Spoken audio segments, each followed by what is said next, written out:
जी अफीन साबिर, आप क्या कह रही हैं? अपनी मर्जी एक ने था ना।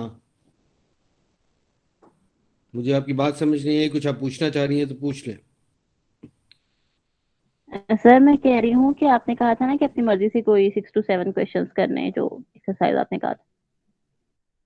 This is fine, this is fine. हम एक दफा सारे क्वेश्चंस का सोल्यूशन डिस्कस कर रहे हैं, वो हम कर लेते हैं। लेकिन ये कि ट्यूसडे वाले दिन जो लोगों के पास कोई क्वेश्चंस नहीं, या 15 से कम क्वेश्चन जिन लोगों ने किए होंगे तो हम उनकी मार्किंग नहीं करेंगे जिन्होंने किए होंगे। और अगर किसी के 15 के 15 भी गलत हैं तो कोई मसला नहीं है। क्वेश्चन होने चाहिए, गलत सही वाला कोई इतना बड़ा इशू नहीं। ठीक होगी। Okay sir. अच्छा जी, स्टार्ट कर रहे हैं हम।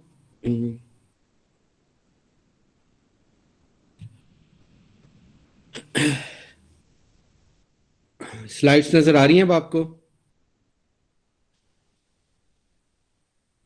Yes sir. जी सर। अच्छा, chapter number 5, logical database design and the relational model. हमने अब जो ईआरडी है उसको ट्रांसफॉर्म करना है टेबल्स के अंदर, ताकि हम अपने टेबल्स उसके मुताबिक बना लें। उसके लिए 10 रूल्स है, इंतहाई सिंपल। हमें सिर्फ याद रखना है कि किसको किस तरह ट्रांसफॉर्म करना है, और उससे हमारी चीज़ें ज़्यादा बेहतर हो जाएंगी, हमारी अंडरस्टैंडिंग भी बेहतर हो जाएगी टुवर्ड्स ईआरडी। सबसे पहले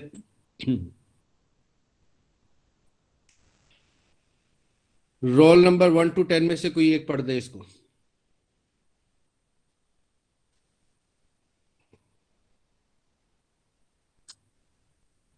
जी, roll number 1। Relation. Relation. Definition. A relation is a name two-dimensional table of data. Table is made up of rows, records, and columns, attribute or field. Not all tables qualify as relations. Requirement. Every relation has a unique name.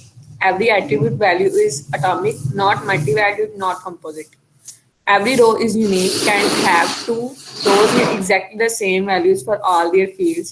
Attributes columns in the tables have unique names. The order of the columns is irrelevant, the order of the rows is irrelevant. Note, all relations are in first normal form.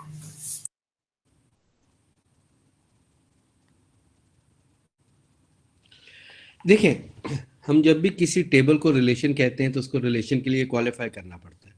Qualify करने का मतलब है उसमें कोई multi valued attribute ना हो, उसमें कोई कंपोजिट एट्रीब्यूट ना हो। और अगर ये दोनों एट्रीब्यूट्स नहीं होंगे तो इसका मतलब है तमाम एट्रीब्यूट्स एटॉमिक फॉर्म में होंगे। और अगर एक टेबल के तमाम एट्रीब्यूट्स एटॉमिक फॉर्म के अंदर मौजूद हैं, इसमें जितनी भी वैल्यूज़ हैं वो एटॉमिक वैल्यूज़ हैं, तो इसका मतलब है वो टेबल फर्स्ट नॉर्मल फॉर्म में। तो जोन सा टेबल रिलेशन कहलाएगा उसका फर्स्ट नॉर्मल फॉर्म में होना ज़रूरी है। तो टेबल को एज रिलेशन क्वालिफाई करने के लिए किस फॉर्म में होना चाहिए? फर्स्ट नॉर्मल फॉर्म में। फर्स्ट नॉर्मल फॉर्म का मतलब है उसमें मल्टी वैल्यूड एट्रीब्यूट भी नहीं होंगे, उसमें कंपोजिट एट्रीब्यूट्स भी नहीं होंगे। ये पहले पुरानी बात है जो हमने पहले भी पढ़ी हुई है, हम उसको दोबारा एक दफ़ा रिपीट कर रहे हैं। इसमें किसी को कोई प्रॉब्लम है तो मुझे बता दें।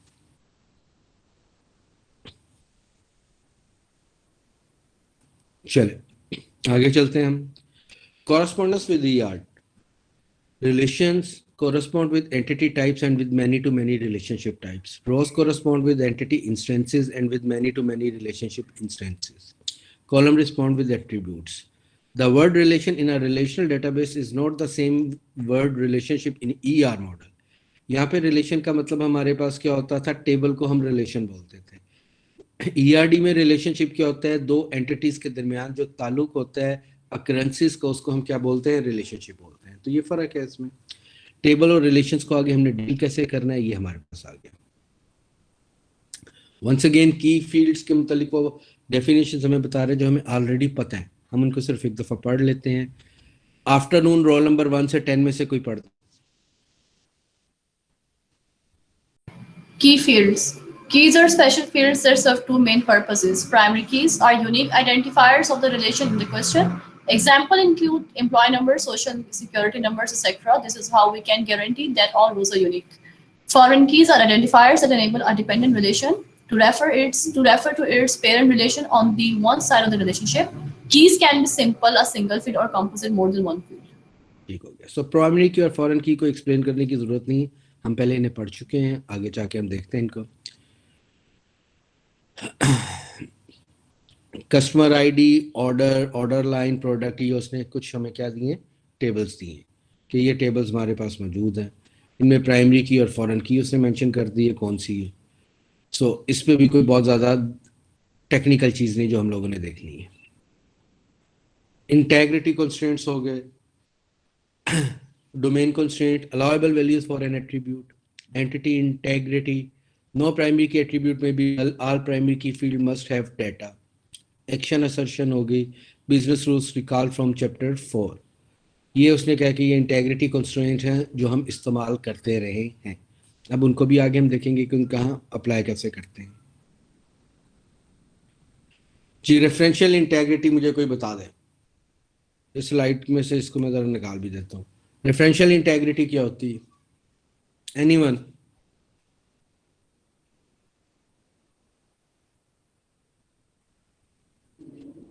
जी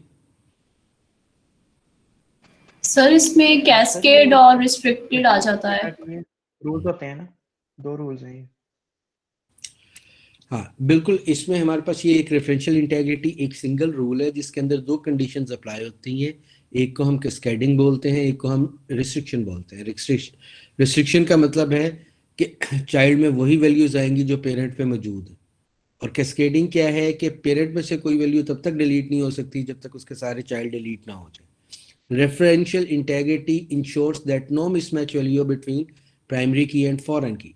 रेफरेंशियल इंटेग्रिटी का पर्पस क्या होता है, मकसद क्या होता है कि प्राइमरी की फॉरेन की में कभी भी अनमैच वैल्यूज ना है। तो अगर हम रिस्ट्रिक्शन और कैस्केडिंग अप्लाई कर देते हैं तो फिर इसके बाद मिसमैच वैल्यूज होने के चांसेस खत्म हो जाते हैं। यही बात वो इस स्लाइड के अंदर कर रहा था।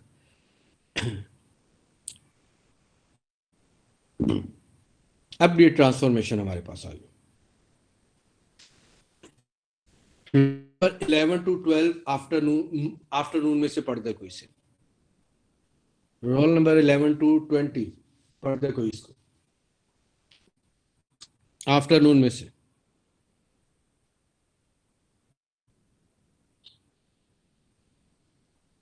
ग्यारह से 20 तक में कोई भी मौजूद नहीं है। Mapping regular entities to relation.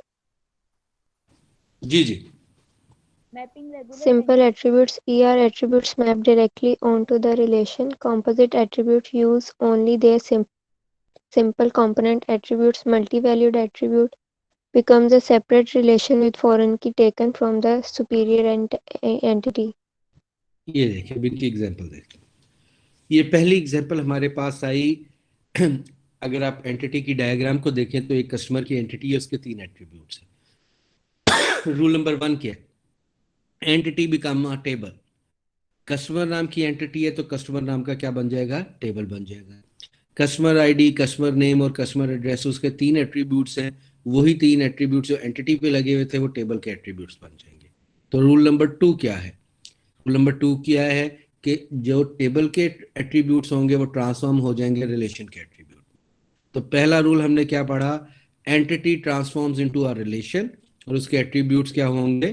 Table के एट्रीब्यूट्स बन जाएंगे। इसमें किसी को कोई प्रॉब्लम? ये बात समझ आती है? Yes sir. अच्छा, फिर एट्रीब्यूट सिर्फ सिंपल ही तो नहीं होते। अब हमारे पास एक कंपोजिट एट्रीब्यूट आ गया। तो कस्टमर की एंटिटी है, उसमें एट्रीब्यूट्स है, तो पहला रूल तो एज इट इज है, कस्टमर के नाम का टेबल बन जाएगा। जो सिंपल एट्रीब्यूट्स हैं, कस्टमर आईडी और कस्टमर नेम, वो भी एज इट इज आ जाएंगे। जो कंपोजिट एट्रीब्यूट है वो इटसेल्फ नहीं आएगा बल्कि उसके सब पार्ट्स आएंगे। यानी स्ट्रीट, सिटी, स्टेट, जिप जिनसे वो कंपोज होके बने वो चारों इसमें आ जाएंगे। कस्टमर एड्रेस इटसेल्फ उसमें शामिल नहीं होगा। तो कंपोजिट एट्रीब्यूट की ट्रांसफॉर्मेशन कैसे होती है कि कंपोजिट एट्रीब्यूट खुद नहीं शामिल होता टेबल के अंदर, बल्कि उसके जो सब पार्ट जिनसे वो कंपोज होकर बना होता है वो टेबल के अंदर शामिल हो जाता है। क्या ये बात समझ आती है आपको? Yes sir. तीसरा, मल्टी वैल्यूड एट्रीब्यूट।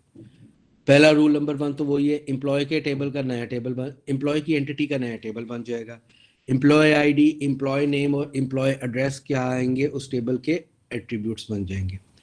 अब इसमें स्किल मल्टी वैल्यूड एट्रीब्यूट आ गया। Multi valued attribute transform into a new relation. Multi valued attribute हमेशा एक नए रिलेशन के अंदर ट्रांसफॉर्म हो जाएगा। अभी इसकी एग्जांपल हमारे पास नीचे आ जाएगी। एम्प्लॉय आईडी, एम्प्लॉय नेम और एम्प्लॉय सिंपल एट्रीब्यूट्स एम्प्लॉय के टेबल के अंदर आ गए जो एंटिटी से टेबल बना है। और जो स्किल का टेबल है, स्किल का एट्रीब्यूट है, वो उसका नया टेबल बना जिसमें स्किल एज एट्रीब्यूट आ गया। और जिस टेबल का ये एट्रीब्यूट था उसकी प्राइमरी की इसमें एज फॉरेन की आ गई और यहाँ पे आके ये इसकी प्राइमरी की का पार्ट बन गई। क्या ये बात आपको समझ आ रही है? इसमें किसी को कोई इशू? सर सर ये जो एम्प्लॉय स्किल वाला टेबल है तो यहाँ तो एम्प्लॉय आईडी रिपीट होगी ना, क्योंकि ये फॉरन है ना, तो स्किल कहीं भी आ सकती है। बिल्कुल ठीक है। अब ये तो सर हमने टीए से एम्प्लॉय डिस्कस किया था, ये कह रही थी कि फॉरेन की यूनिक रहती है, वो डुप्लीकेट नहीं हो सकती। नहीं, अब मेरी बात तो समझिए। अब मेरी बात, एम्प्लॉय आईडी और स्किल जो है ना हमारे पास, ये दोनों के नीचे अंडरलाइन है। अंडरलाइन हम हमेशा प्राइमरी को करते हैं, ठीक है। अब एम्प्लॉय आईडी और स्किल का कॉम्बिनेशन मिलके प्राइमरी की बना रहा है, यानी कि ये कंपोजिट प्राइमरी की है, ठीक है। अब एक एम्प्लॉय में अगर 10 स्किल्स हैं तो एम्प्लॉय आईडी 10 दफ़ा रिपीट होगा, लेकिन उस एम्प्लॉय आईडी के साथ कोई भी स्किल रिपीट नहीं होगा। अगर एक बंदा अच्छी ड्राइविंग करता है तो ड्राइविंग उसका एक स्किल है, वो 2 दफ़ा रिपीट नहीं हो सकता। तो एम्प्लॉय आईडी और स्किल का कॉम्बिनेशन हमेशा क्या रहेगा? यूनिक रहेगा। सो एम्प्लॉय आईडी और स्किल दोनों मिलके प्राइमरी की बना रहे हैं यहाँ पे। अच्छा, अब एक और बात ऐड कर लूँ मैं इसमें।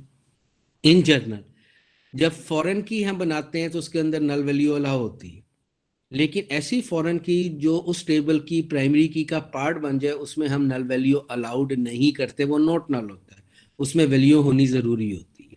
अब इस टेबल में एम्प्लॉय आईडी फॉरेन की है, लेकिन वो यहाँ पे प्राइमरी की का पार्ट बन रहा है एम्प्लॉय स्किल के टेबल के अंदर, तो यहाँ पे नल वैल्यू अलाउड नहीं होगी, ठीक है। यहाँ पे फॉरेन की क्योंकि प्राइमरी की का पार्ट बन गया, इस वजह से क्या है, उसमें वैल्यू देना लाजमी है। और ये वाला कॉम्बिनेशन हमेशा यूनिक रहेगा। एडवांटेज क्या है? देखो, सबसे बुरा डिजाइन वो होता है जिसमें आपको टेबल के एट्रीब्यूट ऐड करने पड़े। फॉर एग्जांपल मैं कहता हूं एम्प्लॉय आईडी आ गया, स्किल 1, स्किल 2, स्किल 3। इसका मतलब है किसी भी एम्प्लॉय के 3 स्किल स्टोर किए जा सकते हैं। चौथा स्किल आ जाएगा किसी का तो नया एट्रीब्यूट ऐड करना पड़ेगा। एट्रीब्यूट ऐड करने का मतलब है टेबल के स्ट्रक्चर में चेंज करनी पड़ेगी, डीडीएल कमांड चलानी पड़ेगी। ये इंतहाई बुरा डिजाइन। अगर हम किसकी बात करते हैं, इस स्ट्रक्चर की जो भी हमने सामने बनाया हुआ है, इसमें एम्प्लॉय मल्टी वैल्यूड एट्रीब्यूट जो स्किल था उसके हमने मल्टीपल एट्रीब्यूट्स बनाने के बजाय उसका एक नया टेबल बना लिया। अब अगर एक एम्प्लॉय के 1000 स्किल भी होंगे तो 1000 रिकॉर्ड्स ऐड हो जाएंगे। किसी भी केस में कोई नया टेबल ऐड करने की ज़रूरत या नया कॉलम ऐड करने की ज़रूरत नहीं पड़ेगी। तो हमारा जो टेबल है वो वर्टिकली ग्रो करेगा, हॉरिजेंटली ग्रो नहीं करेगा। तो आपने एक बात जहन में रखनी है, वो इंतहाई बुरा डिज़ाइन होता है जिसमें हॉरिजेंटली ग्रो करें चीज़ें। हमेशा टेबल्स को और रिलेशंस को कैसे ग्रो करना है? वर्टिकली ग्रो करना है। तो आपका डिज़ाइन ऐसा हो कि जो कुछ मर्जी हो, नया रिकॉर्ड एंटर होने से वो अकोमोडेट हो जाए, किसी भी सूरत में नया एट्रीब्यूट एंटर ना करना पड़े। ये बात आप लोगों ने जहन में रखनी, ठीक है जी। अब बताएं, जो बातें मैंने बताई हैं वो समझ आई? Yes sir. इसमें किसी का कोई कंफ्यूजन? इसको आपने एक दफ़ा सुनना ज़रूर है दोबारा इस लेक्चर को, ये इंपॉर्टेंट है, बहुत सारी चीज़ों को ये क्लियर कर देगा। सर फॉरेन की तो हमेशा प्राइमरी की का पार्ट ही नहीं बनती। नहीं, कभी भी ऐसा नहीं होता। अभी देख लेते हैं ना, ट्रांसफॉर्मेशन हम देख रहे हैं तो वो बहुत सारी चीज़ें क्लियर हो जाएंगी। हमने भी इसकी प्रैक्टिस काम की है, सिर्फ कुछ क्वेश्चंस देखे हैं। जब हम प्रैक्टिस करेंगे तो हमें बहुत सारी बातें क्लियर हो जाएंगी। अभी देख लेते हैं।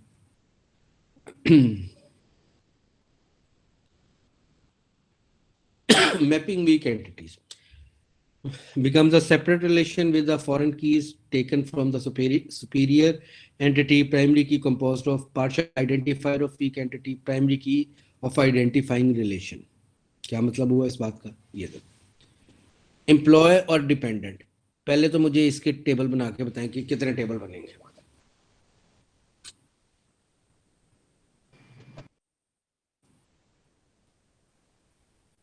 2 टेबल्स बनेंगे सर। पहले टेबल के एट्रीब्यूट्स क्या होंगे?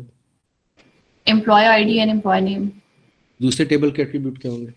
Gender, date of birth, last name, middle initial, and first name. ठीक हो गया। एम्प्लॉय आईडी भी आएगा क्योंकि dependent है ना। एग्जैक्टली क्या मिस था? एम्प्लॉय आईडी भी आएगा। अब डिपेंडेंट की प्राइमरी की बताएं क्या होगी?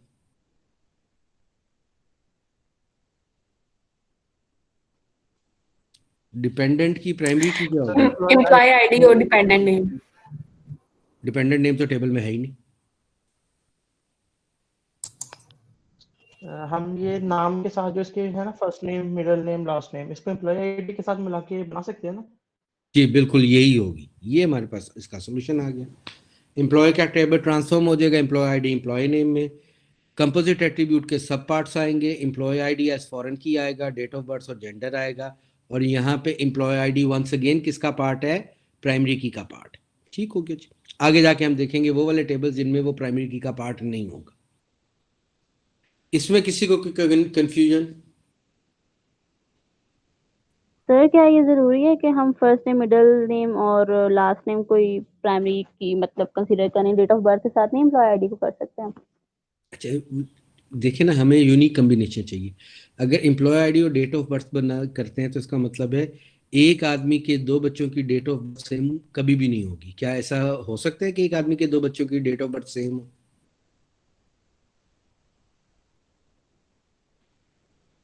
जी यस सर, हो सकता है। हो सकता है। हो सकता है sir. ट्विंस के केस में हो सकता है। इसका मतलब है एम्प्लॉय आईडी और date of birth unique combination नहीं है। ठीक हो गया। एम्प्लॉय आईडी और जेंडर, एक ही आदमी के दो बच्चों की जेंडर सेम हो सकती है, यानी किसी आदमी के दो बेटियां या दो बेटे हो सकते हैं। जी तो इसका Yes, मतलब ये भी यूनिक नहीं है। अच्छा डेट ऑफ बर्थ और जेंडर को कर लें हम, तो क्या एक ही तारीख पे पैदा होने वाले दो लड़के हो सकते हैं या दो लड़कियां हो सकती हैं? जी यस सर। इसका मतलब इनमें से कोई कॉम्बिनेशन यूनिक ही नहीं। हाँ एम्प्लॉय आईडी और नेम को जब हम बनाते हैं तो आप बताएं एक ही आदमी के दो बच्चों का नाम सेम हो सकता है? No sir. तो देयर इज अ पॉसिबिलिटी। ये हम अपनी मर्जी से नहीं लगा रहे, ये पॉसिबिलिटी जो बनती है सिर्फ हमने वही अप्लाई करनी है। तो एक एम्प्लॉय के दो बच्चों का नाम सेम होना मुमकिन नजर नहीं आता, तो ये वाहिद यूनिक कम्बिनेशन है, कोई और कम्बिनेशन यूनिक है ही नहीं। ठीक है, ये हम अपनी मर्जी से नहीं बना रहे हैं कि इसका दिल किया तो ये वाली प्राइमरी की बना ली। Got my point? लेकिन sir Yes, middle sir, name तो thank सेम हो जाता है ना। तो हमने मिडिल नेम अकेले को तो शामिल भी नहीं ना किया, first name, middle name, last name तीनों शामिल कर रहे हैं। अच्छे तीनों होंगे यूनिक तब ये मिलके बनेंगी। जी जी ठीक है sir.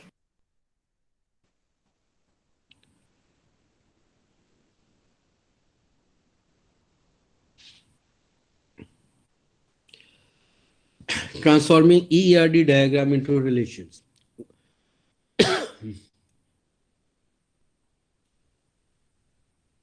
One to many primary key on the one side becomes a foreign key. Okay, ये डायग्राम से हम देख लेते हैं, ज़्यादा जल्दी समझ आ जाए।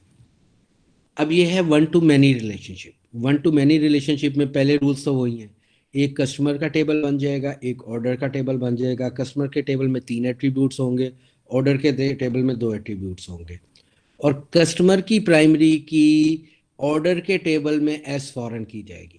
यानी वन टू मैनी रिलेशनशिप में वन साइड की प्राइमरी की मैनी साइड पे एस फॉरेन की जाएगी। क्या ये रूल समझ आ रहा है आपको वन टू मैनी का, कि वन साइड की प्राइमरी की मैनी साइड पे कैसे जाएगी? एस फॉरेन की। क्या ये बात समझ आ रही है हमें? Yes sir. Yes sir. Sir वैसे ऑर्डर आईडी तो अपने तौर पे खुद प्राइमरी है, तो जरूरत तो नहीं है। यार ये आपको किसने कहा कि प्राइमरी की फॉरेन की रिलेशनशिप हम इसलिए बनाते हैं कि हमने अगले टेबल में प्राइमरी की नहीं बन रही होती? प्राइमरी की फॉरेन की रिलेशनशिप होता है दो टेबल्स में अकरेंसेस कैसे होती हैं। फॉर एग्जांपल एक आदमी, एक कस्टमर कितने ऑर्डर दे सकते हैं? 1000, 2000, 3000, 4000, 1, 2, 3, कितने ऑर्डर देगा? फॉर एग्जांपल मैं कहता हूं कि मैंने 25% डिस्काउंट करना है उन तमाम कस्टमर को जिन्होंने एक साल में 10 दफ़ा मुझे विजिट किया। ठीक है, तो अब मैं ये कैसे ढूंढूंगा कि एक कौन से कस्टमर ने कितने ऑर्डर दिए? इनका कोई रिलेशनशिप एग्जिस्ट करेगा तो मुझे पता लगेगा ना। तो ये हमेशा आपके पास कहाँ पे आएगा? प्राइमरी की और फॉरेन की में। एक बड़ा लंबा लेक्चर मैंने आपको दिया था, आप लोग कान खोल के सुनते नहीं, कि एक स्टूडेंट की अगर एक सेमेस्टर के अंदर 500 अटेंडेंस लग रही है तो स्टूडेंट टेबल में एक रिकॉर्ड मौजूद है, लेकिन अटेंडेंस के टेबल में 500 रिकॉर्ड मौजूद है। ठीक है, तो 1 to many रिलेशनशिप है। स्टूडेंट आईडी सिंगल एक पड़ी हुई है कहाँ पे, स्टूडेंट के टेबल में, और वो 500 टाइम्स रिपीट हो रही है कहाँ पे, अटेंडेंस के टेबल में।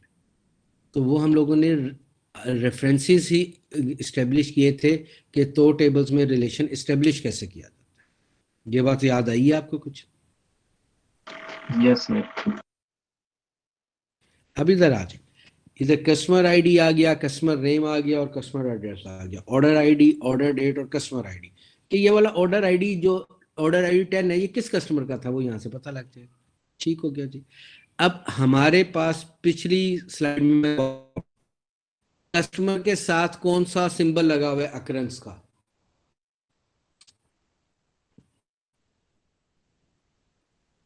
डबल लाइन का क्या मतलब है जो कस्टमर के साथ लगी हुई है?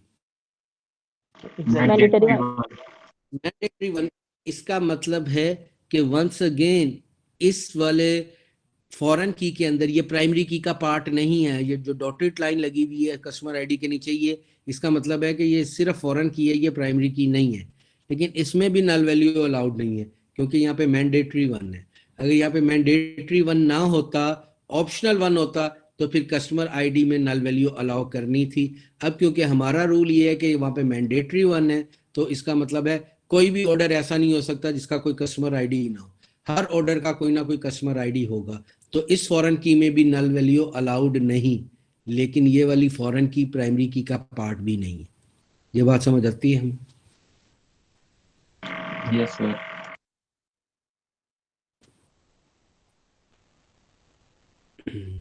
Again, no null value in the foreign key. This is because of the mandatory minimum cardinality.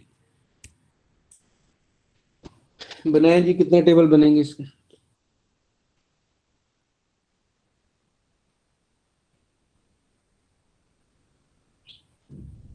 To tables बने। ठीक है, चलें, ये वाला रूल आपने पढ़ा ही नहीं हुआ, मैं आपको बता दूं।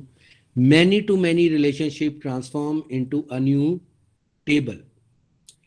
इस केस के अंदर दो नहीं तीन टेबल बनेंगे। पहला रॉ मटेरियल्स का बनेगा, दूसरा वेंडर का बनेगा, तीसरा सप्लाइज का बनेगा। सप्लाइज के अंदर एक यूनिट प्राइस होगी, मटेरियल आईडी होगी और वेंडर आईडी होगी। यानी दोनों प्राइमरी कीज जो होंगी वो किस में आ जाएंगी? यूनिट सप्लाइज के अंदर एज फॉरेन कीज आ जाएंगी। क्या ये बात आपको समझ आ रही? चलें, इसको भी हम मजीद क्लियर कर लेते हैं। सर जैसे आपने एक बार वो आइटम और कंपोनेंट्स के टेबल बना के दिखाया था ना, जी अभी हम बीच में जी अभी हम देखें। Material ID, standard cost, unit of measure, ये तो सिंपल टेबल बन गया। नीचे वेंडर का भी वेंडर आईडी, वेंडर नेम और वेंडर एड्रेस आ गया। जो सप्लाइज था उसका नाम उसने कोटेशन रख दिया, हम अपनी मर्जी से नाम रख सकते हैं टेबल का। उसमें मटेरियल आईडी एक की प्राइमरी की एज फॉरेन की आ गई, वेंडर आईडी दूसरे की प्राइमरी की एज फॉरेन की आ गई, और साथ यूनिट प्राइस आ गई। ठीक है, अब यूनिट प्राइस यकीनन वो वाली हमारे पास एट्रीब्यूट था जो ट्रांजैक्शनल था, जो हर ट्रांजैक्शन के अंदर चेंज होना था, तो हमने उसको रिलेशनशिप पे प्लेस करवाया। अब ये यूनिट प्राइस किसकी है? तो अब टेबल को पढ़ो तो बड़ा मजा आता है और आसानी से समझ आ जाता है कि मटेरियल आईडी 7 जो वेंडर आईडी 9 ने प्रोवाइड किया था, उसकी यूनिट प्राइस 10 है। ठीक, तो इट्स वेरी लॉजिकल कि कौन सा मटेरियल कौन से वेंडर ने कितने पैसों में भेजा, ये हमें कोटेशन के टेबल से पता लग जाता है। दोबारा रिपीट कर रहा हूँ, कौन सा मटेरियल किस वेंडर ने कितनी प्राइस पे भेजा, ये कोटेशन के टेबल से क्लियर हो जाता है। मटेरियल आईडी रॉ मटेरियल में प्राइमरी की है और कोटेशन में फॉरेन की है। वेंडर आईडी वेंडर में प्राइमरी की है और यहाँ पे फॉरेन की है, और इस टेबल में दोनों मिलके प्राइमरी की भी बना रही हैं। तो रॉ मटेरियल्स और कोटेशन में क्या रिलेशनशिप हुआ? रॉ मटेरियल के टेबल और कोटेशन में क्या रिलेशनशिप हुआ? 1 to 1, 1 to many और many to many? 1 to many। Obviously 1 to many। 1 to many।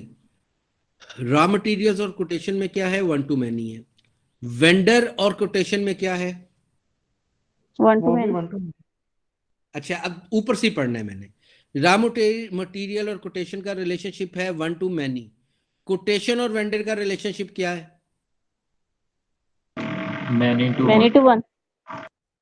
अब प्रैक्टिकली हमने किया क्या है यहाँ पे, आप ये देखिए, हमने किस रिलेशन को ट्रांसफॉर्म किया है? मैनी टू मैनी को। जब भी मैनी टू मैनी को टेबल्स में ट्रांसफॉर्म करेंगे, it transforms into 1 to many and many to one. Many to many relationship हमेशा किस में ट्रांसफॉर्म होगा? एक नया टेबल दरमियान में इंट्रोड्यूस होगा और ट्रांसफॉर्म किस में हो जाएगा? 1 to many and many to one. क्यों? क्योंकि हमारे पास रिलेशनल डेटाबेस में सिर्फ 1 to many ही मैनेज हो सकता है। एक प्राइमरी की होगी, दूसरे में फॉरेन की होगी, तीसरा कोई तरीक़ाकार ही नहीं है। इसलिए मैनी टू मैनी को जब भी हमने ट्रांसफॉर्म करना है टेबल्स के अंदर, तो एक नया टेबल बनेगा और मैनी टू मैनी किस में डिवाइड हो जाएगा? 1 to many and many to one. तो दोनों तरफ प्राइमरी की चली जाएंगी और वो दरमियान वाले टेबल में कैसे आ जाएंगी? एज फॉरेन की। तो मैनी टू मैनी को दो 1 to many रिलेशनशिप्स में हम ब्रेकअप कर लेंगे और उससे हमारी तमाम के तमाम मसाइल हल हो जाएंगे। क्या ये बात समझ आती है? Yes sir. सर, जी जी। अगर यहाँ हम सप्लाईज के रिलेशन की जगह और एसोसिएटिव एंटिटी बनाते तो क्या फर्क पड़ता है इस पे? उसका भी टेबल ही बनना था, कोई फर्क ना बनता। और सर, अगर ये फॉरेन कीज है material ID and vendor ID क्वार्ट में, तो फिर हमने इसको डॉटेड लाइन से क्यों नहीं लिखा? उससे तो हम डॉटेड लाइन से लिखते हैं ना। क्योंकि ये प्राइमरी की का पार्ट भी बन रही है ना इस टेबल की। अगर वो सिर्फ फॉरेन की है तो वो डॉटेड लाइन से होगी, अगर वो फॉरेन की प्राइमरी की का पार्ट बन रही है तो फिर सिंबल में प्राइमरी की वाली लाइन लगाएंगे, फॉरेन की वाली लाइन नहीं लगाएंगे। ठीक है सर। जी, हम आगे चल सकते हैं। ये बात हमें समझ आ गई है? Yes sir.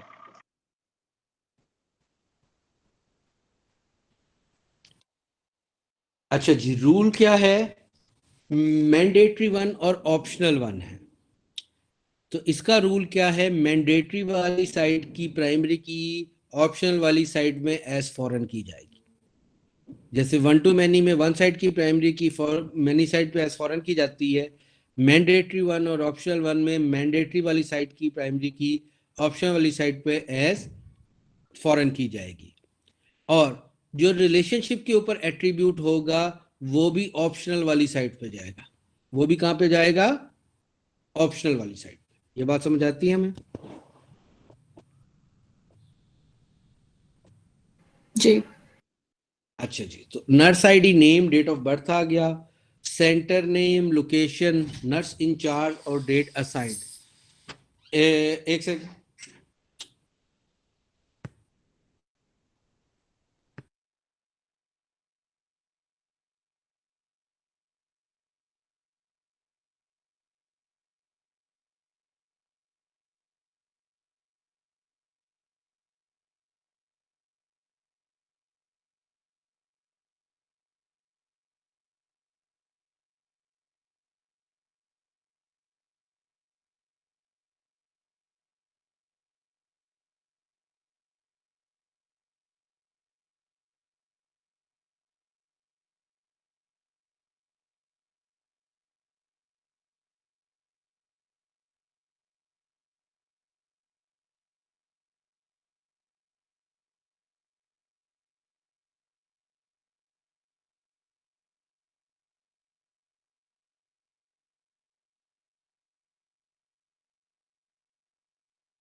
अच्छा जी, तो इसमें हमारे पास इस टेबल में देखें तो ऑप्शनल वाली साइड के ऊपर मैंडेटरीज वाली साइड की प्राइमरी की एज फॉरेन की आ गई है। और वंस अगेन यहाँ पे नर्स इंचार्ज जो है उसमें नर्स आईडी आएगी। इसका मतलब क्या है कि एक सेंटर की मैंडेटरी वन और ऑप्शनल वन में रिलेशनशिप का मतलब क्या बनता है कि जो भी इंचार्ज होगी उसका नर्स होना मैंडेटरी है, लेकिन हर नर्स का इंचार्ज होना मैंडेटरी नहीं, वो ऑप्शनल है। हो सकता है कुछ नर्सेज इंचार्ज बने और कुछ इंचार्ज ना बने, और ऐसा ही होता है। और दूसरा आप देखें तो इस टेबल में नर्स इंचार्ज जो है, जो फॉरेन की के तौर पे यहाँ पे आ रही है, वो यहाँ पे सिर्फ फॉरेन की है, वो प्राइमरी की का पार्ट नहीं है। इसलिए नर्स इंचार्ज को हमने डॉटेड लाइन से शो की है कि ये फॉरेन की है, क्योंकि ये सिर्फ फॉरेन की है, ये प्राइमरी की का पार्ट नहीं है। क्या ये बात समझ आती है?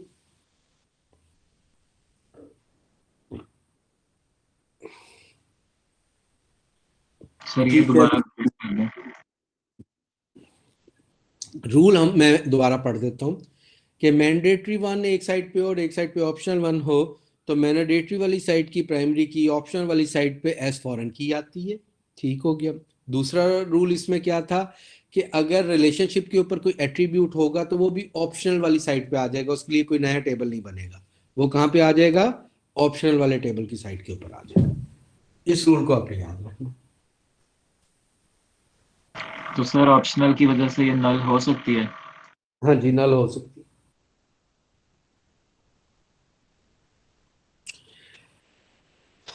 आगे आ जाए। Mapping associative entities, identifiers not assigned. Default primary key for the association relationship is composed of the primary keys of two entities. Identifier, it is a natural and familiar to end user. Default identifiers may not be unique. Okay जी, इसको transform करें tables के अंदर, कितने table बनेंगे? 4। 3 चौथा कौन सा बना दिए? 3 ही बनने चाहिए। जी जी, 3 ही बिल सेम तरीकेकार है। एट्रीब्यूट्स बताएं 3 के।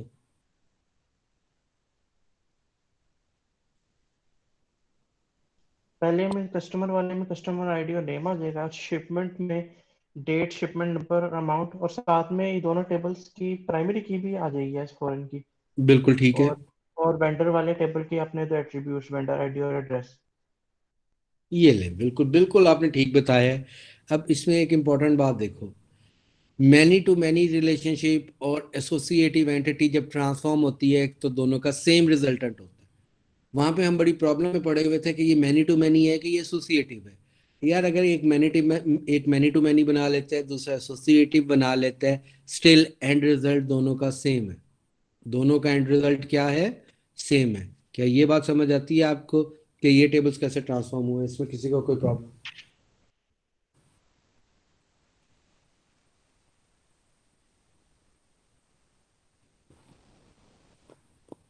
Yes, चलो, sir, ठीक।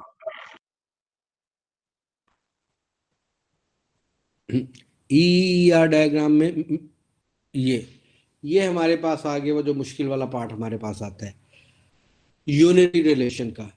एक एम्प्लॉय बहुत सारे एम्प्लॉयज को मैनेज कर सकता है, तो एम्प्लॉय आईडी में एक एट्रीब्यूट आ जाएगा as foreign key, which is known as manager. हमने उसका नाम रख दिया मैनेजर आईडी, और वो फॉरेन की और उसकी प्राइमरी की कौन सी है? Employee ID. ठीक है, तो अब ये 1-to-1 रिलेशनशिप, 1-to-many रिलेशनशिप है, लेकिन यूनरी एंटिटी के साथ, एक एंटिटी के साथ। ये समझ आ रहे हैं हम? Yes sir. अब यूनरी का ही मैनी टू मैनी रिलेशनशिप आ गया, तो many to many relationship transform into a new relation. तो एक तो नया रिलेशन बनना है, वो हमने कंपोनेंट का बना दिया। उसमें एक आइटम नंबर आ रहा है, एक कंपोनेंट नंबर आ रहा है, और उसके साथ हमारे पास क्या आ रही है? उसकी क्वांटिटी आ रही है।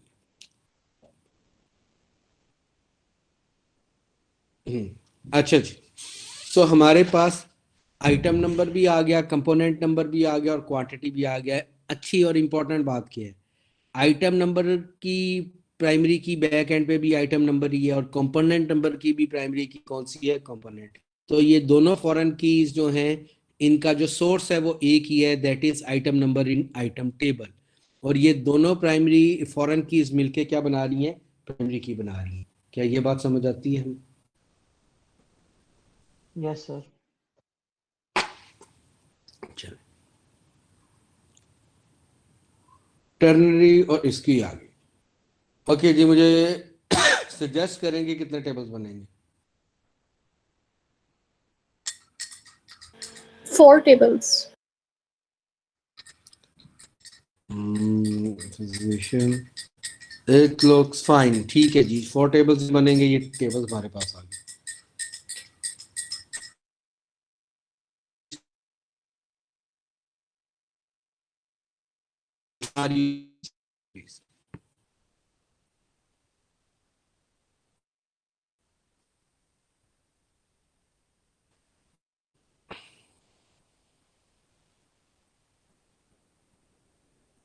सुपर टाइप रिलेशनशिप्स को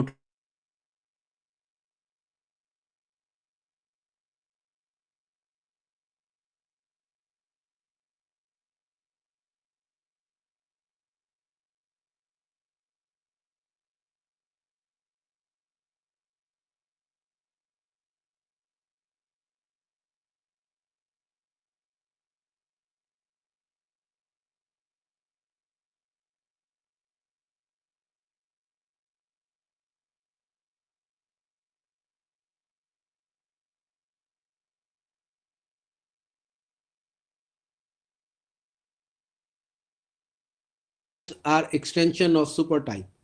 क्या ये बात समझ आती है हमें? सर आपकी आवाज बीच में कट गई थी।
अच्छा जी, कहाँ पे मैं डिस्कनेक्ट हुआ था, मुझे बताएंगे लास्ट क्या बात मैं कर रहा था जब मैं डिस्कनेक्ट हुआ? सर जहाँ पे 4 टेबल बने थे। ठीक है, मैंने कहा था जो प्राइमरी सुपर टाइप और सब टाइप्स हैं, उनमें सुपर टाइप की प्राइमरी की सब टाइप में कैसे आ जानी है एज फॉरेन की, और ये उसकी प्राइमरी की भी होगी क्योंकि ये 1-to-1 रिलेशनशिप है। सब टाइप्स बेसिकली किसकी एक्सटेंशन होती हैं? सुपर टाइप सुपर की। टाइप। ठीक हो गया सर आप स्क्रीन शेयर कर रहे हैं? जी, मैं कर रहा हूँ, एक सेकंड।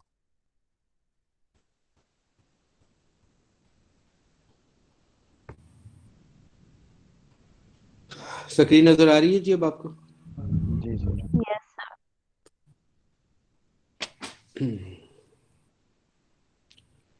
अच्छा जी, एक छोटा सा टॉपिक डाटा नॉर्मलाइजेशन का है जो हम नेक्स्ट क्लास में शुरू करेंगे।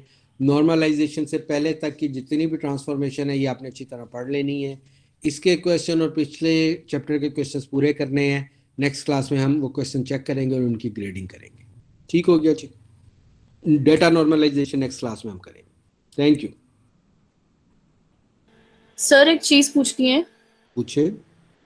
सर आप प्लीज एक बार रिपीट कर दें कि कैसे पता चलता है कि प्राइमरी की जो फॉरेन की है वो प्राइमरी की का पार्ट कब बनेगी और कब नहीं बनेगी, इससे प्लीज एक दफा बता दें।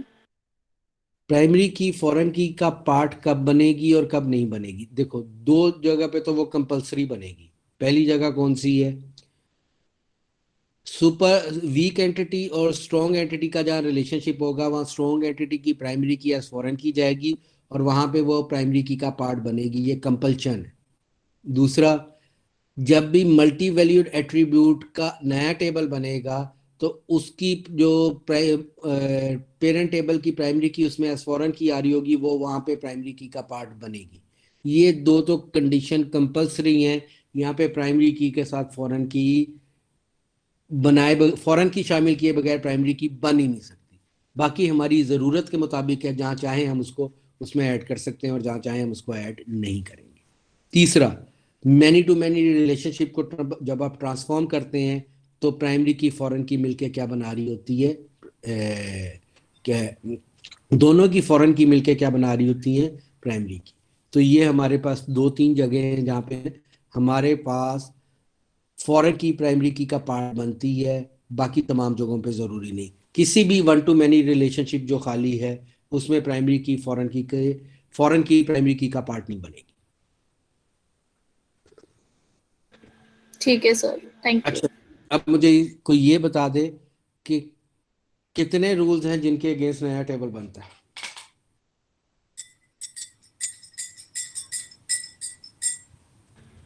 सर मैनी टू मैनी की केस में बनता है और एसोसिएटिव के केस में बनता है। Multi valued attribute. Multi valued, yes. ठीक है, और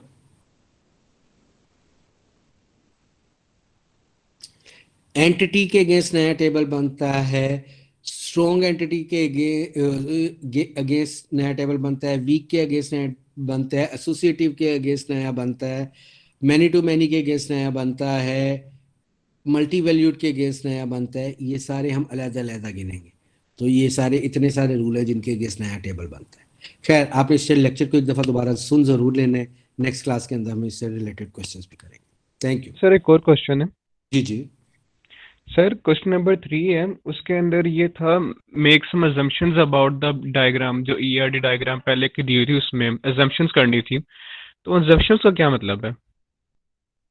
फॉर एग्जांपल मैं कहता हूँ कि 2 स्टूडेंट्स हैं, वो एक क्लास के अंदर पढ़ रहे हैं और 3 क्लासेस पढ़ते हैं। मुझे नहीं पता कि एक स्टूडेंट कितनी कोर्सेज को क्या नाम है इनरोल कर सकता है। तो मैं एजम्पशन कर लेता हूँ कि एक स्टूडेंट मल्टीपल कोर्सेज को क्या नाम है ऐड करवा सकता है या ज्वाइन कर सकता है। तो ये रिलेशनशिप मैंने 1 to many सोच लिया। एक बंदे ने कहा एक कोर्स को बहुत सारे स्टूडेंट्स ज्वाइन करेंगे और एक कोर्स में बहुत सारे स्टूडेंट्स होंगे, उसने मैनी टू मैनी सोच लिया। तो इसमें जो अजम्पशन मैं अज्यूम कर लूंगा उसके अकॉर्डिंगली मैं इसको डिजाइन कर लूंगा। ठीक है, तो उसमें डिजाइन करेंगे, ये वर्ड्स की फॉर्म में नहीं लिखेंगे, मतलब सेंटेंस की फॉर्म में कि ये ना ना अजम्पशन ना, है। ना बनानी ये आड़ी। सर वहाँ ओके सर, लिखा है थैंक यू। सैंपल। जी जी अफशीन बोले। सर सैंपल डेफिनेशन क्या मतलब है कि वहाँ पे लिखा हुआ है draw sample definition for given ER. चलें, ये हम एक्सरसाइज नेक्स्ट क्लास में डिस्कस करेंगे तो उसमें हम डिटेल से देख लेंगे। ठीक है सर। ओके।